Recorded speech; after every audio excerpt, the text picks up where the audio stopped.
Hello, welcome to my channel. यहाँ पे हम प्रैक्टिस कर रहे हैं एमसीक्यूज़ की, वो भी साइंस एनसीईआरटी की लाइन बाय लाइन से क्रिएट किए हुए विद द एक्सप्लेनेशन, जिससे कि वीडियो के एंड तक का आपको मैक्सिमम एमसीक्यूज़ लर्न हो जाएंगे। और ये केवल ना ही क्लास 10th स्टूडेंट्स के लिए, बल्कि जो मेडिकल या वनडे एग्जामिनेशन की प्रिपरेशन कर रहे हैं उनके लिए भी एमसीक्यूज़ यूज़फुल हैं, क्योंकि ये साइंस के टॉपिक आते ही आते हैं, वो भी एमसीक्यूज़ की फॉर्म में। तो चलिए अपने टॉपिक की तरफ मूव करते हैं। हमारा टॉपिक है male and female reproductive system and reproductive health. So आगे भी इसी तरह अगर आपको प्रैक्टिस करनी है विद द एक्सप्लेनेशन, तो चैनल को सब्सक्राइब करिए और वीडियो को स्किप मत करिएगा, क्योंकि वीडियो के एंड में कुछ ऐसे टिप्स और ट्रिक्स दिए हुए हैं जिससे कि आपको ये एमसीक्यूज लर्न ही हो जाएंगे।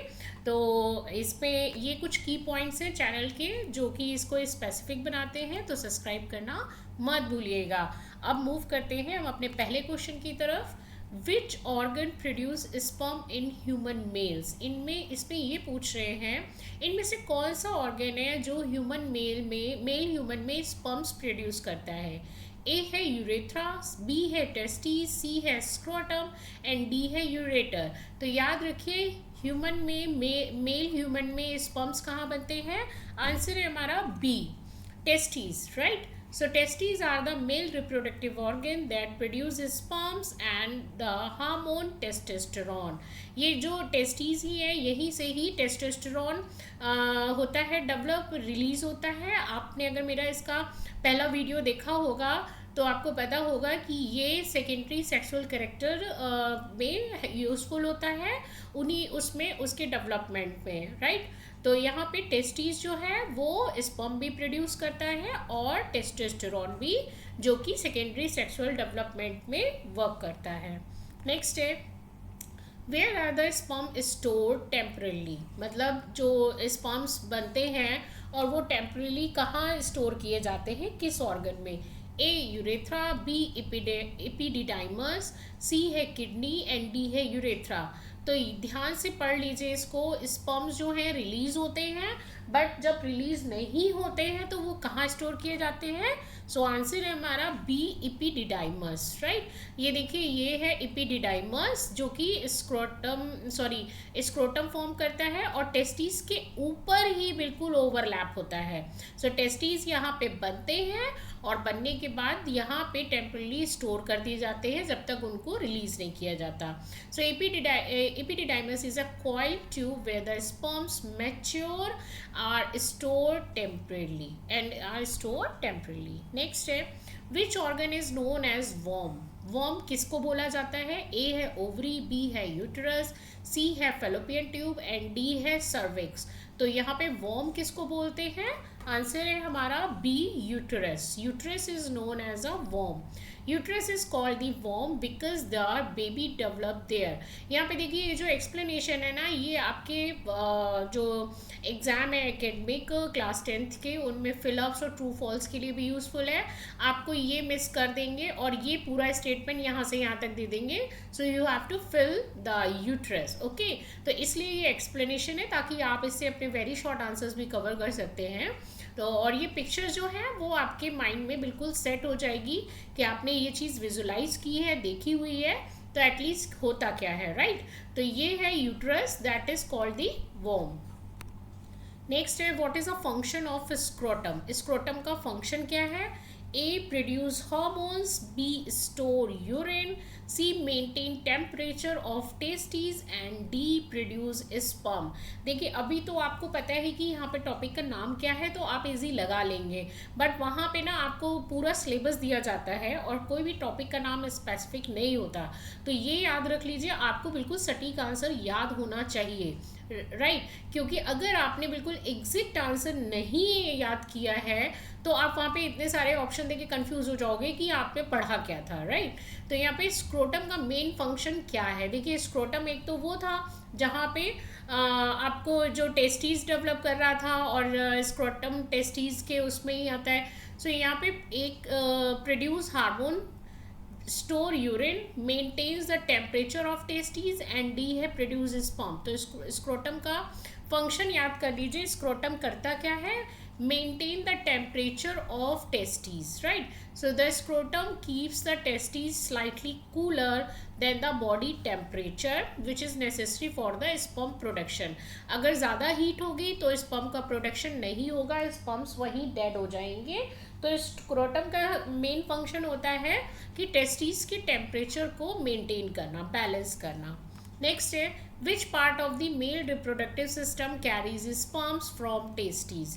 मतलब टेस्टिस से स्पर्म्स को कौन लेके जाता है, किसके थ्रू जो है मेल रिप्रोडक्टिव ऑर्गन में वो ट्रेवल करता है. ए है ऑप्शन यूरेटर, बी है वास डिफरेंस, सी है यूरेथ्रा एंड डी है एपिडर्मिस, राइट. तो यहाँ पे देखिए जो एक ट्यूब जाती है टेस्टिस के पास से, राइट, ये रहा एपिडिडाइमस और ट्यूब जाती है. इस ट्यूब को क्या नाम देते हैं? Yes, answer is b, vas deferens. Vas deferens transport sperms from the testis towards the urethra.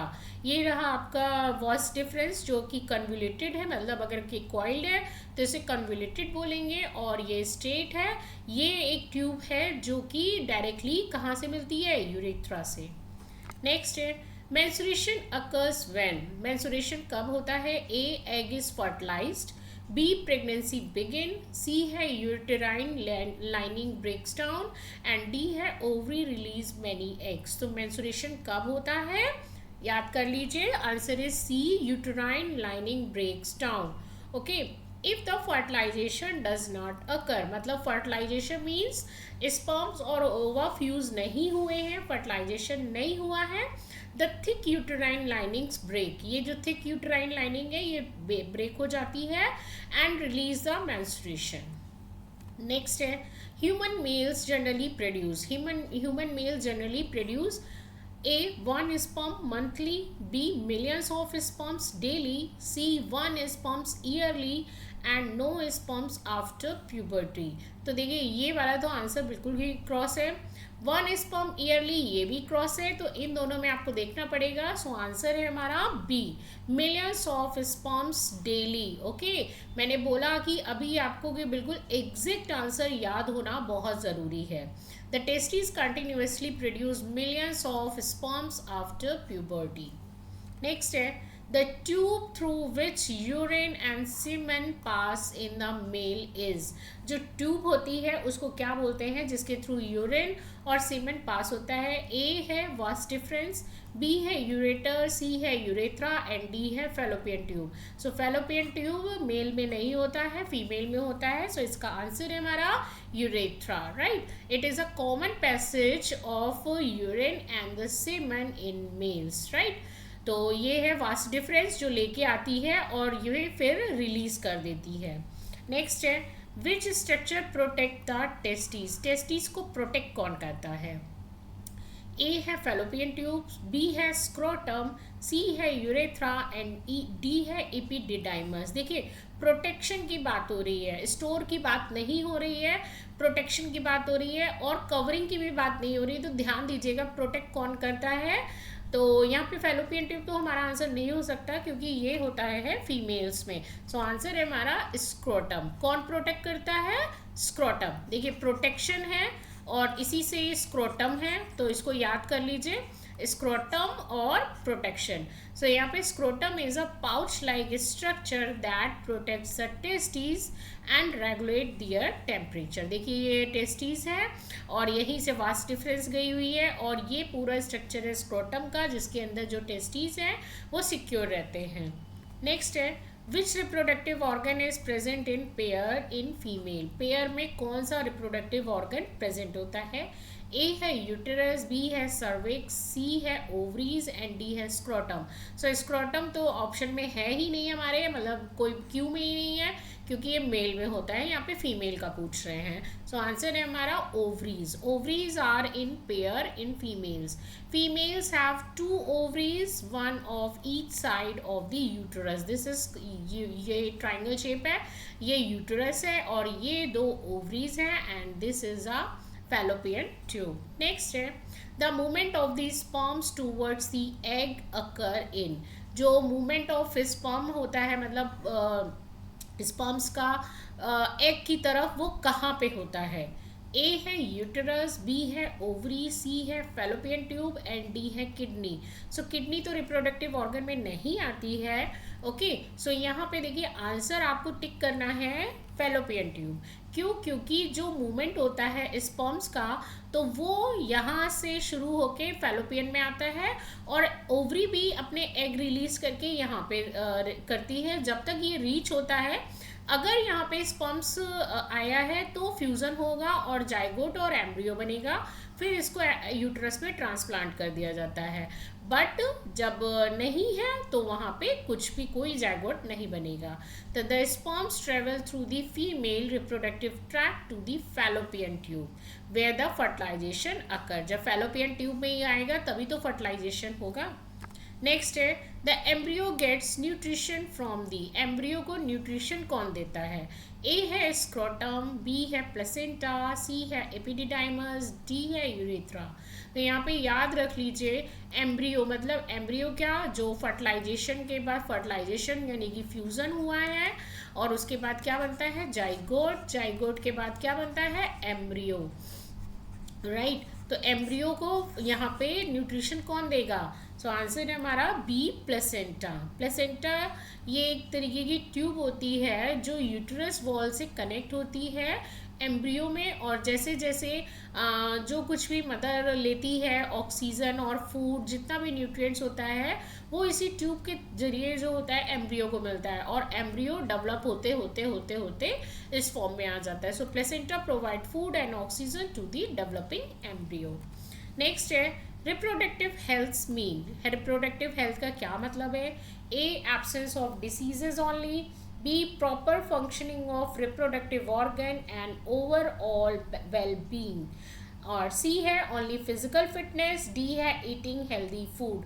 तो यहाँ पे रिप्रोडक्टिव हेल्थ का ऑप्शन है, सही आंसर है b, proper functioning of reproductive organs and overall well being. Right, क्योंकि यहाँ पे इसमें फिजिकल, मेंटल, सोशल वेलबींग सब कुछ आता है, इसलिए रिप्रोडक्टिव हेल्थ बहुत इम्पॉर्टेंट होती है। नेक्स्ट है HIV mainly attacks the. HIV जो है वो किस पे अटैक करता है? ए है डाइजेस्टिव सिस्टम, बी है रेस्पिरेटरी सिस्टम, सी है इम्यून सिस्टम एंड डी है सर्कुलेटरी सिस्टम। तो हमारा राइट आंसर है HIV हमेशा इम्यून सिस्टम पे पहले अटैक करेगा। क्यों? अगर HIV को किसी को भी अगर पूरी जगह पे कवर अप करना है तो उसका जो मेन प्रोटेक्टिव सिस्टम है उस पर ही अटैक करना होगा, तभी वो पूरे जगह पे कवर करेगा। तो यहाँ पे जो HIV वीक करता है पहले इम्यून सिस्टम को, फिर reducing the body ability to fight diseases. भाई इम्यून सिस्टम जो है उसको वीक कर देगा तो हमारी बॉडी तो अपने आप ही किसी भी डिसीज से, किसी भी जर्म से फाइट नहीं कर पाएगी।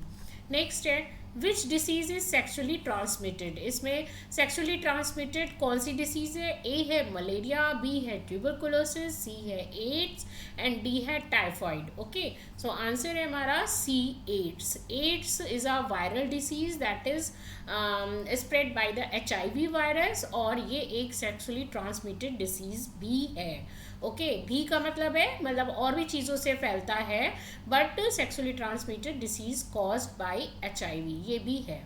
नेक्स्ट है personal hygiene helps to a, spread disease, b, prevent infections, c, stop growth and D है रिड्यूस इम्यूनिटी। तो यहाँ पे पर्सनल हाइजीन की बात कर रहे हैं, किस में हेल्प करता है?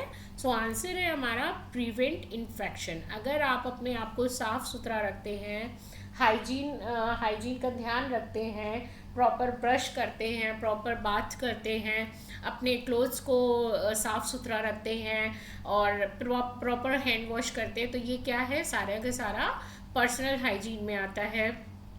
It is important for maintaining cleanliness, helps to prevent reproductive and the other infections. So next है which is the best way to maintain reproductive health. इनमें से कौन सा तरीका जो है रिप्रोडक्टिव हेल्थ को मेंटेन करने के लिए सबसे ज़्यादा अच्छा है? ए है ignoring body changes, B unhealthy habits, C है balance diet, exercise and hygiene and D है लैक ऑफ स्लीप। तो यहाँ पे सबसे अच्छा तरीका रिप्रोडक्टिव हेल्थ को मेंटेन करने का है, answer is c, balance diet, exercise and hygiene. So good nutrition, cleanliness, exercise and awareness are essential for the reproductive health. So इसी तरह अगर आपको एक्सप्लेनेशन के साथ एमसीक्यूज की प्रैक्टिस करनी है तो चैनल को सब्सक्राइब करना मत भूलिएगा। मिलते हैं नेक्स्ट वीडियो में नेक्स्ट टॉपिक के साथ। Thank you so much for watching this video.